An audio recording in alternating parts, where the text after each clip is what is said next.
Bonjour à tous, c'est Bastille, j'espère que vous allez bien.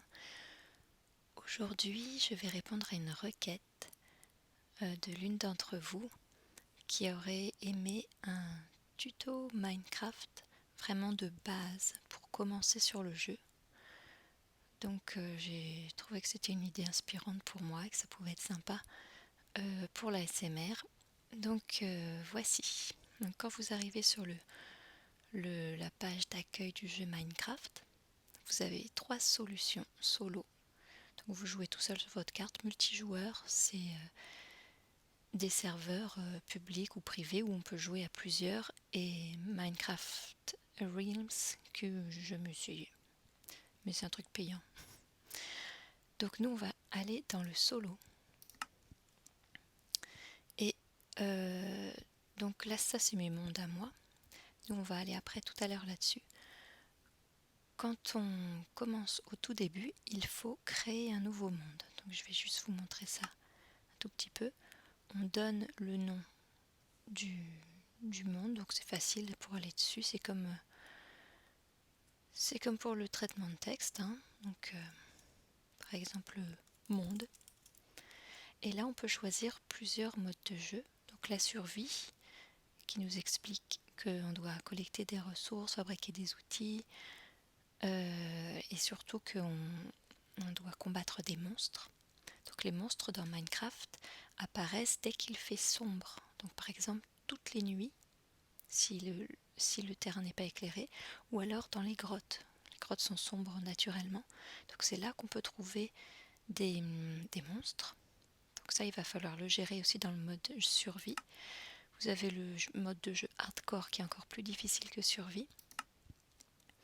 Et le mode de jeu créatif qui permet de... Enfin, c'est vraiment un Lego, ça. C'est vraiment un Lego et on fait ce qu'on veut et on peut voler, détruire les blocs en un clic, c'est le plus rapide. Et ensuite, on a plus d'options. Donc, par exemple, on peut mettre une graine pour la génération du monde. La graine, c'est-à-dire qu'on tape quelque chose.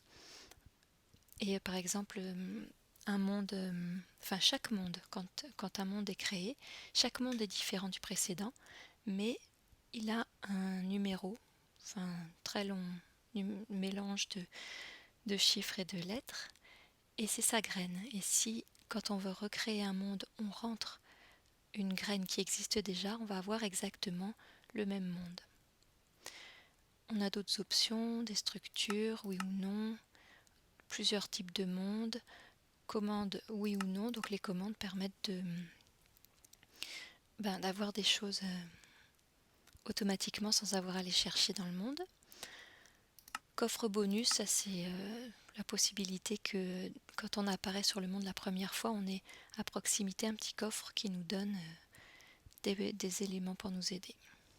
Donc nous on va pas faire ça. On va aller dans un monde que j'ai déjà créé et qui s'appelle tuto de base.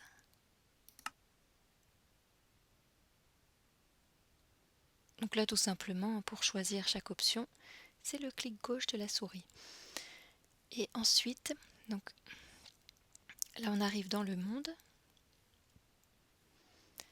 Et ensuite donc je vais vous apprendre vraiment sur quel bouton appuyer pour faire les choses. Donc premier bouton sur lequel je vais vous montrer, enfin sur lequel je vais appuyer, c'est le bouton Escape de votre clavier qui vous emmène ici sur le menu du jeu.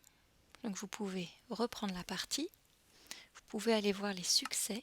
Donc les succès c'est juste pour vous montrer jusqu'où vous êtes allé dans le jeu. À chaque fois que vous arrivez à faire quelque chose de spécial auquel un succès est attaché, vous pouvez aller ensuite un petit peu plus loin. Ça se débloque en fait. Vous pouvez aller voir vos statistiques, le temps de jeu, les distances parcourues, le nombre de blocs minés, les objets trouvés ou fabriqués, et aussi les créatures tuées. Et vous avez aussi les options. Alors, les options, c'est très très vaste. Quelque chose de très important, c'est la difficulté. Donc ici, on va être en paisible, c'est-à-dire qu'on ne verra pas apparaître de monstres. Donc là-dessus on va être tranquille la nuit. Vous avez facile, normal, à chaque fois il y a un peu plus de monstres, et difficile encore plus. Donc on va rester sur paisible.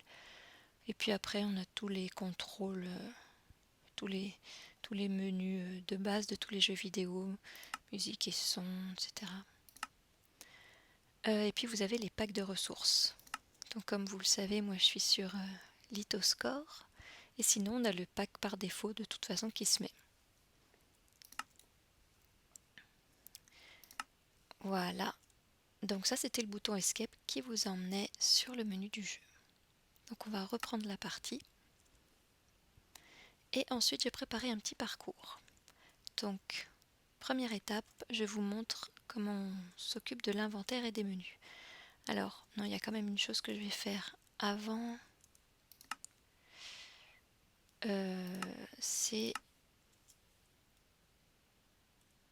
Je vais me remettre en game mode survie.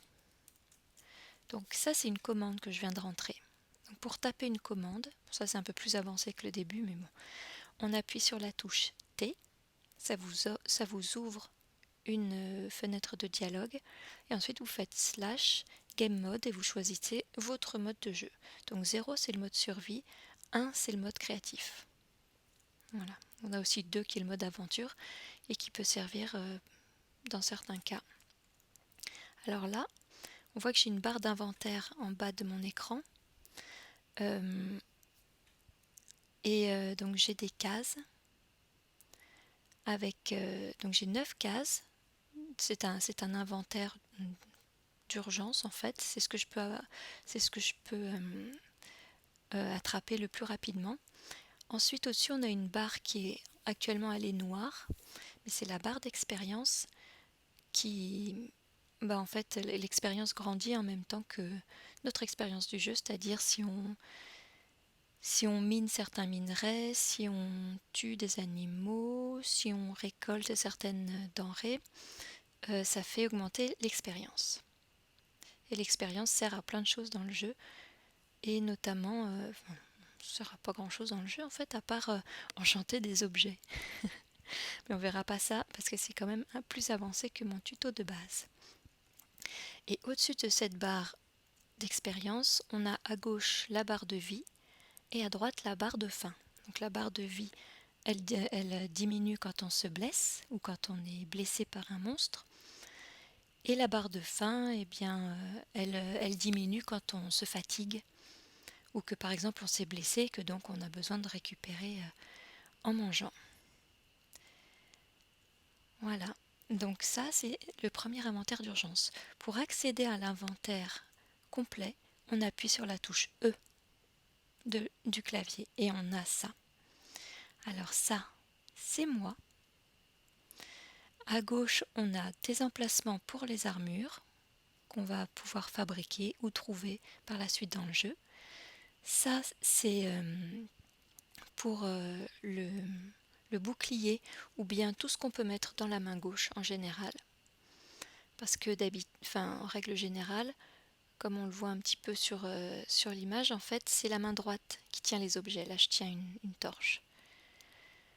Mais on peut aussi tenir des choses dans la main gauche, donc avoir les deux mains occupées. Ensuite, on a un premier atelier, une petite table de craft de juste 4 places. Donc on peut fabriquer des objets très, très communs. Et ça, c'est simplement le résultat qu'on obtient quand on a crafté quelque chose. Et ensuite, regardez, on a 27 emplacements, en plus des 9 d'urgence.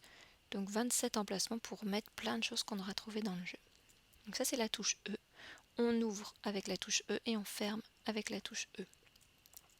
On peut aussi fermer avec Escape, la touche Escape. On peut aussi mettre notre inventaire, quand il est plein, ou le ranger dans un coffre, comme ceci. Et pour ouvrir le coffre, on fait un clic droit de la souris dessus. Et on peut le refermer avec la touche E ou aussi avec la touche Escape. Et dedans, on peut mettre plein de choses.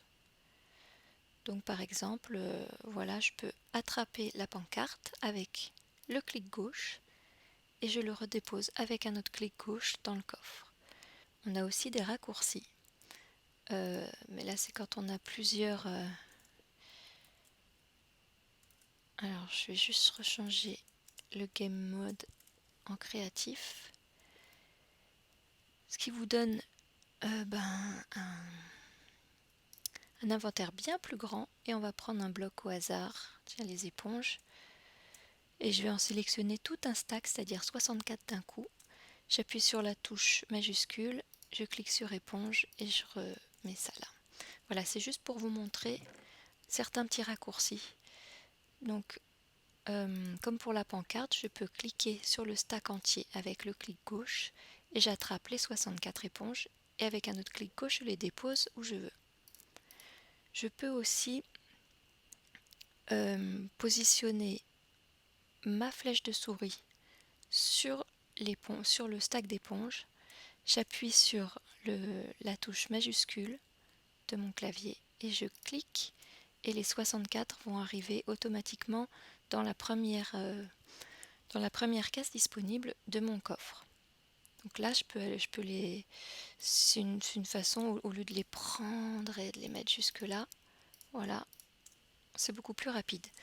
On peut aussi diviser le stack, c'est-à-dire j'ai pas envie de tout prendre, je vais prendre seulement la moitié. Donc au lieu d'utiliser le clic gauche, je vais utiliser le clic droit et ça me prend automatiquement la moitié. Et après de nouveau clic droit, ça me donne encore la moitié à chaque fois du stack. Et si j'ai plein d'éponges disséminées partout et que je veux toutes les ranger en un seul stack, je prends un des items ou deux des items, n'importe lequel, je me mets au-dessus d'un autre, j'appuie sur majuscule et je clique 2 fois. Et à ce moment-là, ils se réunissent tous, ou quasiment, sauf ceux que j'ai dans la main, et ça, c'est un très bon raccourci. Vous pouvez aussi l'effet inverse si vous voulez étaler votre stack sur beaucoup de cases d'inventaire. Vous faites un clic gauche dans la première case et vous ne relâchez pas et vous allez jusque là ou jusqu'au bout par exemple, hop, et ça va séparer tous vos items en autant que d'une façon égale, c'est-à-dire que là il y en aura deux dans chaque. Hop, on va garder pour après. Donc je ne vais pas vous montrer tous les raccourcis, etc. parce que là c'est quand même un petit peu, peut-être un peu plus avancé, on n'a pas besoin de ça quand on commence le jeu. Mais on a à peu près vu comment on se servait de l'inventaire. Donc l'inventaire créatif, c'est comme l'inventaire en survie, c'est la touche E pour ouvrir et pour fermer. Donc je vais me remettre en survie. Mode survie. Deuxième étape, se déplacer, sauter, nager. Donc je fais Escape et dans les options vous avez les contrôles. Et dans les contrôles vous pouvez vraiment choisir quelle touche vous voulez mettre pour certains mouvements. Donc moi je vais vous montrer les touches de base. Et vous avez aussi quelque chose d'assez nouveau, c'est le saut automatique. C'est-à-dire que quand vous approchez d'un bloc de 1 de haut, votre personnage pourra sauter automatiquement dessus au lieu que vous ayez à faire le mouvement saut et avancer. Mais moi je suis habituée à l'ancien système, donc j'ai mis sur non automatiquement. Donc pour se déplacer vers l'avant, j'appuie sur Z. Vers l'arrière, j'appuie sur S. Vers la gauche, j'appuie sur Q. Et vers la droite, j'appuie sur D. Parallèlement à ces 4 boutons-là, vous avez aussi votre souris. Donc avec la souris, vous pouvez simplement bouger votre souris et ça vous orientera dans vers différentes directions. Alors là, il va faire nuit, donc je vais faire une autre commande, time 7000. Donc je demande au temps de se mettre à la valeur 1000, c'est-à-dire on est le matin, à peu près, dans la matinée. Donc après pour se déplacer, c'est simplement un mix des flèches et enfin des flèches, oui, des orientations. Moi j'utilise la main gauche pour ça. Et puis à la main droite j'ai la souris. Donc après ça devient très fluide. Donc là je vais faire F5. F5 on change le point de vue. Donc c'est juste pour vous montrer comme après ça peut être... voilà, donc la marche elle est comme ça. Je fais à la fois les flèches et la souris. Ensuite pour sauter, c'est simplement la barre d'espace. Donc je crois qu'il y a aussi d'autres... il y a peut-être d'autres touches, enfin après c'est vous qui décidez. Donc si par exemple j'avance, je veux avancer en grimpant la colline, eh bien j'appuie sur Z sans m'arrêter et quand je suis devant un bloc, hop, j'appuie brièvement sur la touche espace. Et pour redescendre, ça se fait naturellement. Alors pour redescendre, quand c'est un bloc ou deux, ça va, mais si c'est plus haut que ça, on peut se blesser. Donc il faut faire attention quand on saute de haut. Donc je vais me remettre... Alors ça j'ai encore fait fonction, enfin F5. Donc là je suis dans l'autre sens et je me remets en première personne, toujours avec F5. On peut aussi nager. Alors pour nager, il faut garder la barre d'espace appuyée pour pouvoir flotter dans l'eau. Je vais me remettre en F5. Voilà. Donc là j'ai la barre d'espace. Et après j'avance avec la souris et les autres flèches tout en laissant mon pouce sur la barre d'espace. Là c'est très simple. Si on est trop longtemps dans l'eau, vous avez des nouvelles bulles, enfin des bulles qui apparaissent au-dessus de la barre de fin. Et c'est l'air qui vous reste dans les poumons. Donc attention à bien remonter avant de vous noyer. Parce qu'on peut mourir de noyade. Alors le dernier déplacement, c'est un petit peu plus costaud, un peu plus difficile. Je sais que moi quand j'ai débuté, j'avais beaucoup de mal avec ça. C'est les échelles. Et les échelles, c'est tout simple. On avance vers l'échelle avec la touche Z. Et on va grimper naturellement. On n'a pas besoin d'autre chose. Pour redescendre, il faut faire très attention de bien se positionner contre l'échelle, de ne pas descendre trop loin de l'échelle parce que sinon on va tomber de haut. Donc tout simplement ce que je fais c'est que je me mets au-dessus de l'échelle et j'avance avec Z et je recule tout de suite avec S pour bien rester collé. Il y a quelque chose de pratique à faire aussi parce que certains monstres peuvent grimper aux échelles. Donc le truc pratique c'est d'enlever la première échelle. On peut quand même grimper en sautant un tout petit peu. Donc ce qu'on fait c'est qu'on s'approche tout contre l'échelle. On saute en appuyant sur la barre d'espace et on appuie sur Z. Et on monte comme ça. Donc après, il y a un dernier mouvement qui est très utile, surtout quand on est au bord d'endroits hauts comme ça, c'est s'accroupir, le sneak, ce qu'on appelle le sneak. Donc je vais me remettre en F5.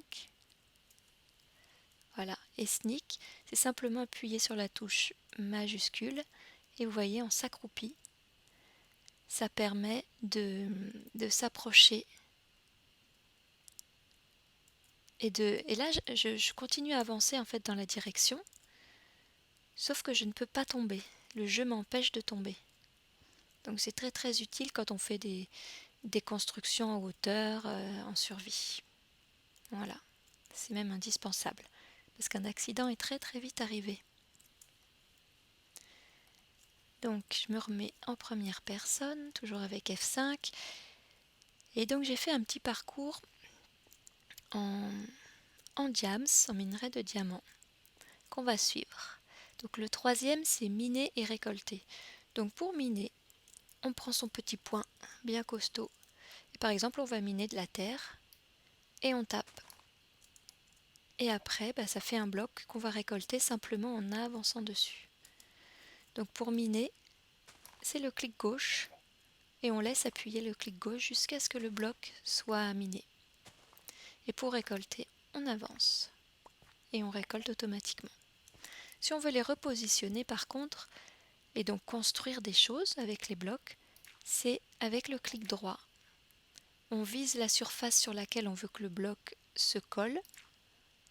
Par exemple, si je veux mettre voilà, de ce côté-là, je peux cliquer là ou là. Et si je veux mettre par-dessus, je clique là ou là. Voilà. Alors j'ai mis miner et récolter ou pas parce que certains blocs se cassent mais ne se récupèrent pas. Par exemple, là si je casse l'herbe, je ne récupérerai pas d'herbe. Pour récupérer de l'herbe, il faut des items spéciaux comme par exemple des cisailles qu'il va falloir fabriquer. Par contre, certaines touffes d'herbe cachent des graines. Vous voyez là on a une graine, encore une là. Donc pour les casser, c'est le clic gauche et pour récolter les graines, j'avance tout simplement dessus. Voilà. Et les graines, je ne peux pas les replanter comme ça parce qu'il faut d'abord que je cultive le sol. Alors je vais mettre ça un peu plus loin et on va suivre notre parcours. Quatrième, les premiers crafts en bois. Donc quand on commence une partie, la première chose qu'on fabrique, ça va être en bois. Et donc au début, on n'a que son point tout nu. Donc on commence par abattre un arbre en tapant dessus. Et là, j'ai obtenu le succès. Coupons du bois.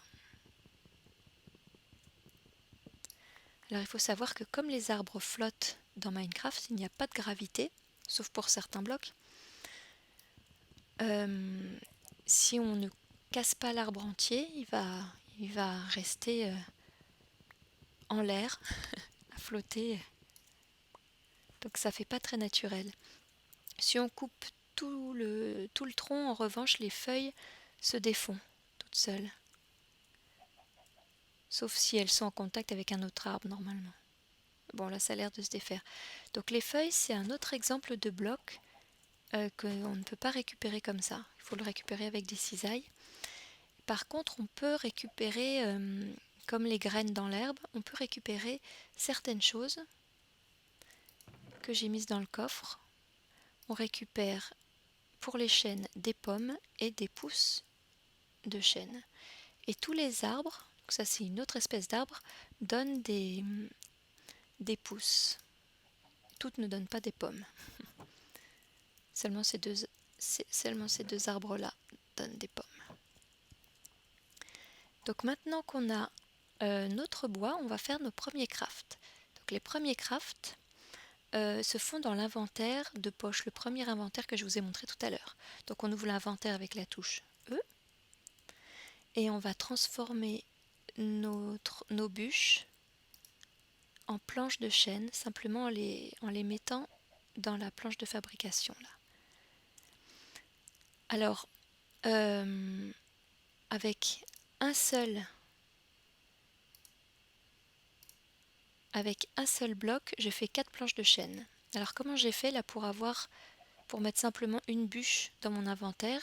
J'ai pris tout mon stack avec le clic gauche et une fois arrivé, c'est le clic droit que j'ai utilisé et ça dépose un seul item.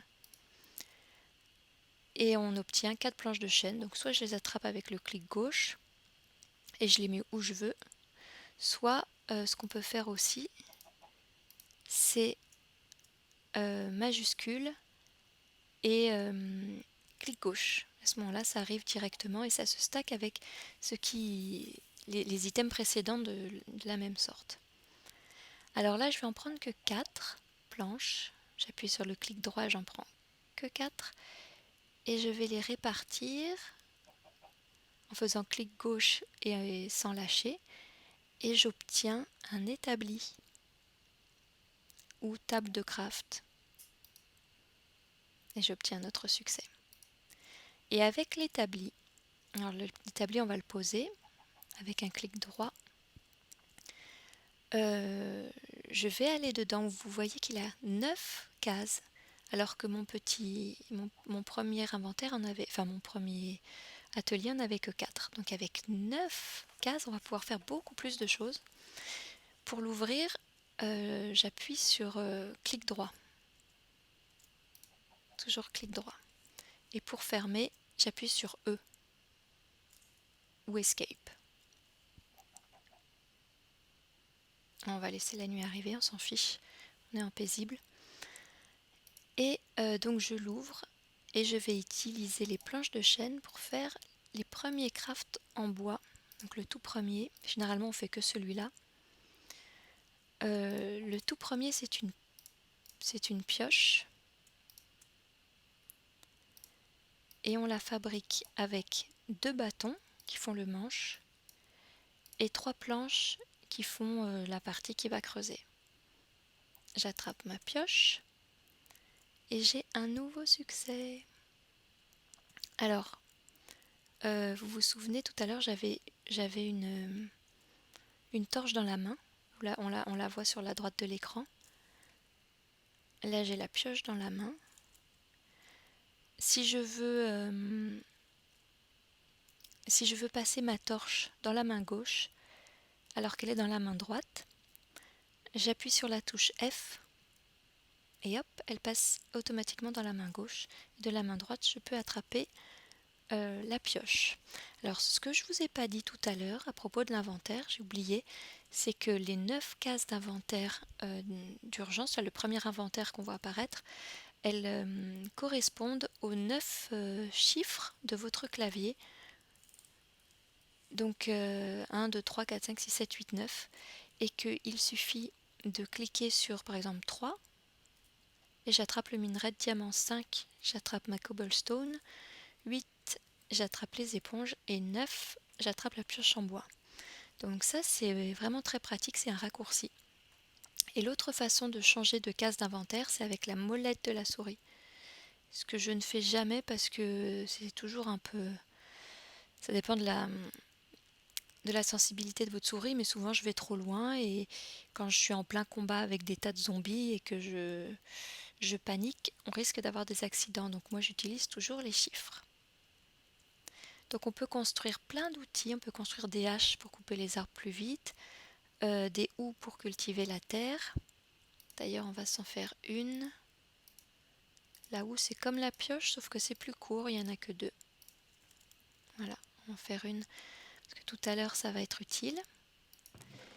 Et bah voilà pour l'instant. Premier craft. On continue. Et je vais remettre le jour. Voilà. Cinquièmement, miner la pierre, le fer et le reste. Alors pour miner, qui est la première partie du jeu Minecraft, miner et crafter. Alors on peut commencer par creuser la terre à la main ou avec une pelle si on sait fabriquer une pelle. Et on s'apercevra que sous la première couche, on arrive après à de la pierre. Alors cette couche de pierre, elle arrive plus ou moins vite. Voilà, là, on voit qu'on a eu quelques blocs. Et notre pioche en bois va nous permettre de miner la pierre. Parce qu'on ne peut pas casser la pierre avec avec seulement le poing. Je descends un petit peu plus. Voilà. Je prends ma pioche. Et voilà. Et on peut comme ça creuser la roche, récupérer de la pierre et avec les pierres se faire des outils plus performants parce que la pierre est plus performante que le bois. Hop. Ah oui, alors un dernier mouvement que je voudrais vous apprendre, c'est pour placer des blocs en dessous de soi. Donc là, je vais essayer de le placer en dessous de moi. Donc je fais un clic droit et je saute. Ouais, mais là-dessus, je ne vais pas y arriver. pas y arriver parce que j'avais gardé ma torche. Donc il faut pas avoir de torche dans la main gauche ou rien qui puisse se placer comme ça. On fait un clic droit sur le bloc sous nos pieds et on saute avec la barre d'espace. Et comme ça, on peut ressortir et surtout grimper sur une colonne par exemple. Et là, je fais sneak parce que sinon c'est dangereux. Et je peux voir le monde de haut. Et ça c'est cool. Voilà. Alors, j'ai aussi creusé une galerie verticale de l'autre côté et on va pouvoir explorer comme ça les différents niveaux. Donc moi j'ai mis des échelles pour pas tomber. Donc vous voyez là on a la terre et puis après on a de la pierre. Et j'ai eu la chance de tomber après dans une crevasse. Donc on a plusieurs sortes de pierres. Voilà, donc ça peut faire joli dans la décoration. Ça c'est du minerai de fer qui peut servir à faire des outils et des armes encore plus performants que la pierre. La pierre c'est pas terrible quand même. Et c'est avec une pioche en fer qu'on peut miner le diamant. Et aussi la redstone. Et aussi l'émeraude. Donc tous les beaux minerais, il faut les faire avec du fer. La pierre ne permet pas de récupérer la gemme. Donc, qu'est-ce qu'on voit? On voit du minerai de charbon. C'est très utile pour les fours, pour tout ça. Et on voit aussi alors deux choses très dangereuses, enfin plus difficiles à manier. La lave qui brûle, la chauve-souris est morte. Et puis l'eau qui peut vous noyer ou qui peut vous entraîner dans une direction contraire à celle que vous voulez. Alors on peut monter dans l'eau comme dans un ascenseur, mais en fait il faut s'approcher et quand on sent qu'on est dans l'eau, on appuie sur la touche pour monter de saut en fait, et on peut grimper comme ça. Hop, voilà. Alors ensuite on trouve de l'or, mais alors il faut descendre assez bas, sous la couche 32, pour trouver de l'or. Là, ça peut servir pour des enchantements, des potions, enfin plutôt des potions que des enchantements. Et puis pour se fabriquer divers items aussi très utiles pour la suite. Et quand on descend encore plus bas, on trouve de la redstone et du diamant.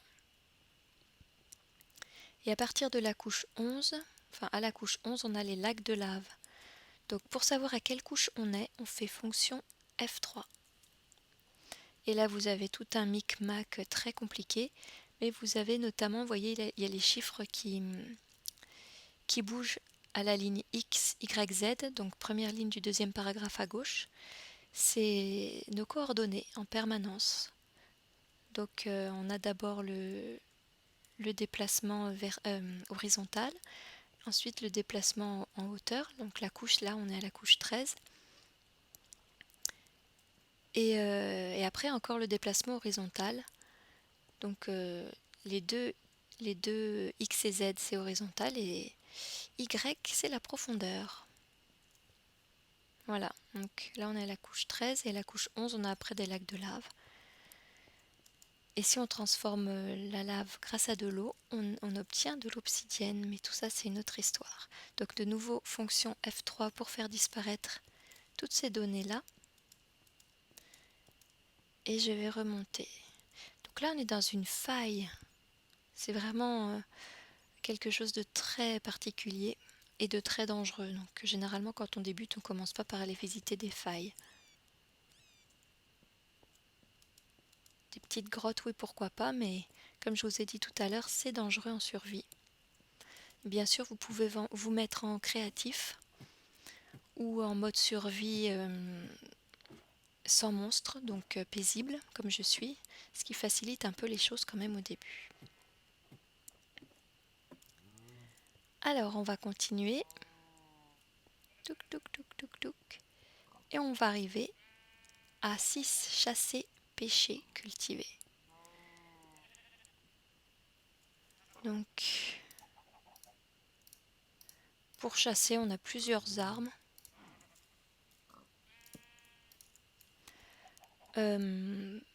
Par exemple, une épée. On va me faire une épée en pierre.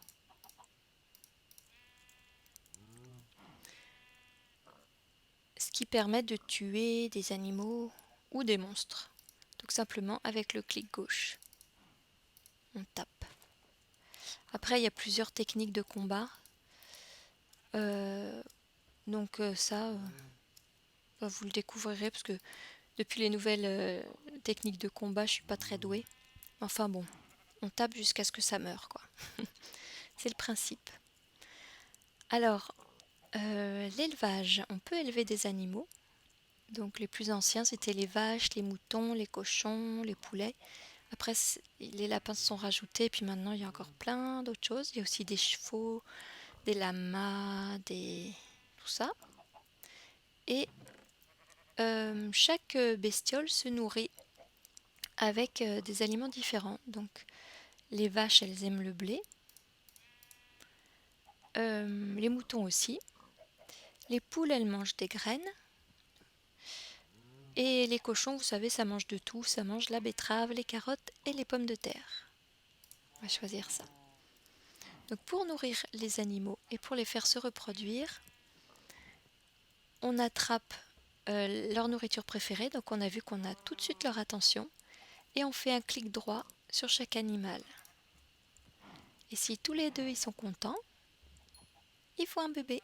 Et on obtient un peu d'expérience.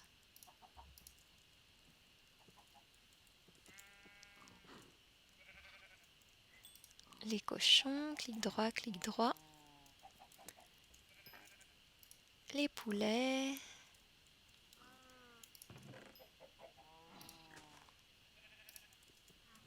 Et les lapins. Ah, il faut que je rentre parce que le clic droit sert à plusieurs choses en fait.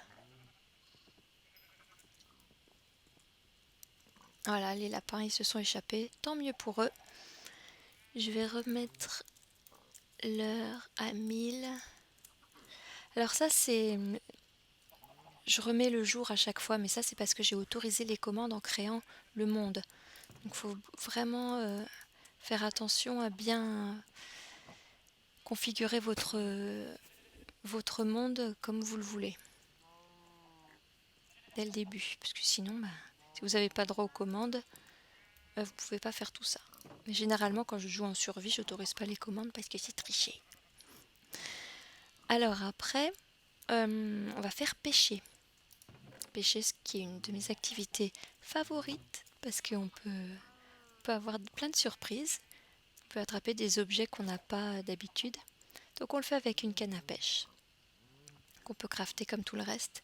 On vise l'eau et on fait un clic droit qu'on relâche. On fait juste un petit clic droit rapide. Et ensuite, il faut attendre.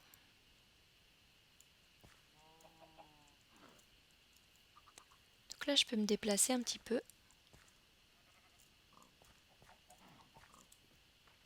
Et hop, quand j'ai vu apparaître les bulles, j'ai refait un clic droit. Donc en fait, généralement, on voit le poisson arriver de loin.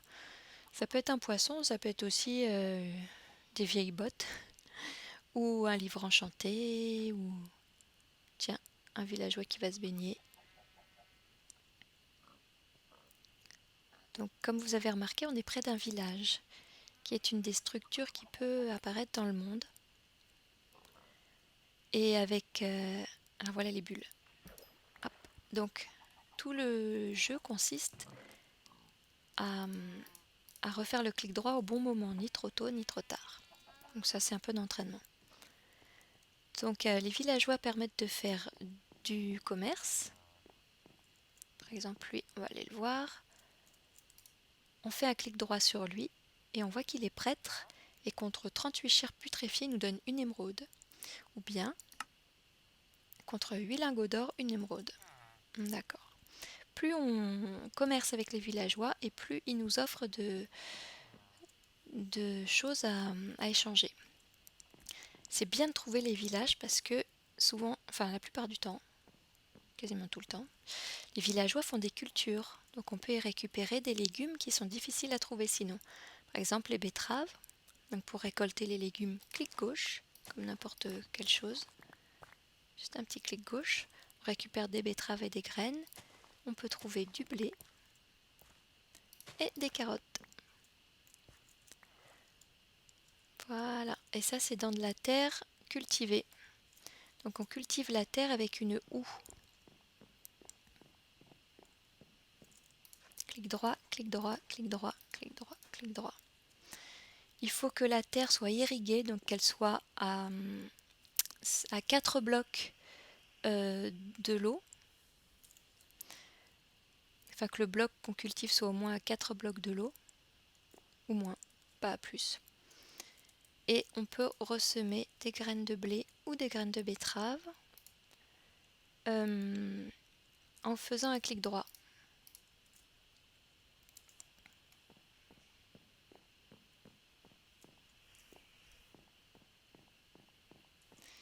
Voilà, si je veux jeter ce que j'ai dans ma main, j'appuie sur A.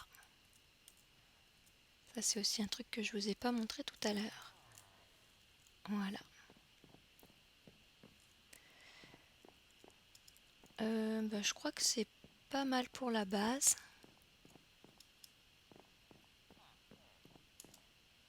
Donc, voilà.